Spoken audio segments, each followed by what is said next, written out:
ஒரே ஒரு 5 லிட்டர் இதய மந்த்ரா கடல் எண்ணெய் பேக் ஒரு மாசம் முழுசுக்கும் அத்தனை சமையல முடிச்சு விடலாம். இதய மந்த்ரா.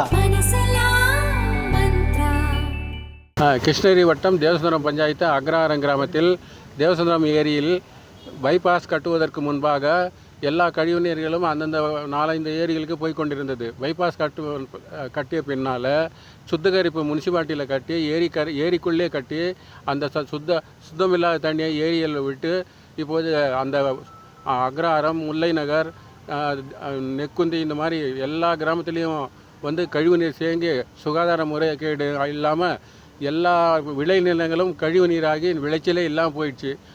ஜனங்களும் அங்கே வாழ்வதற்கே முடியாது. கொஞ்சம் மழை வந்தால் கூட எல்லா கழிவு நீரும் சேர்ந்து ஊருக்குள்ளே வந்து தேங்கிட்டு இருக்குது. வழியும் அடைச்சிக்குது. எத்தனை ரோடு போட்டாலும் ஏரியெல்லாம் அடைச்சிடுது.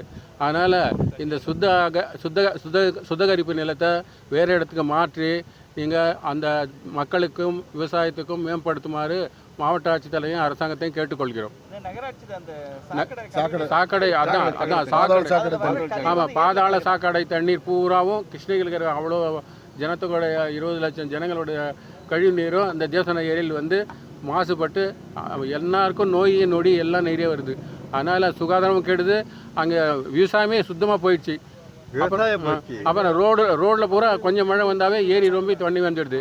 கோடியெல்லாம் உடைச்சிட்டாங்க. 1 கோடி கூட அந்த தேவசந்த ஏரியில் எல்லாம் ஆக்கிரமிப்பு பண்ணி ஒரு 100 வீடு கட்டிட்டாங்க. அதனால் கோடியும் இல்லை, ஏரிக்கரை ஒன்று தான் இருக்குது. அதனால் கோடி இல்லாதனால கொஞ்சம் மழை வந்தாவே வெளியே வந்துடுறாங்க. எல்லாம் வீடுங்க கட்டிட்டாங்க.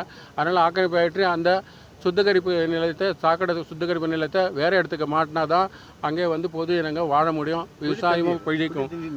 ஆமாம், எனவே நாங்கள் மாவட்டத்தில் இருக்க அரசாங்கத்துக்கு கேட்டுக்கிறது என்னன்னா, அந்த சுத்திகரிப்பு நிலையத்தை வேறு இடத்துக்கு மாற்றி இந்த பொதுமக்களுடைய விவசாயிகளுடைய குறைகளை தீர்க்குமாறு கேட்டுக்கொள்கிறோம்.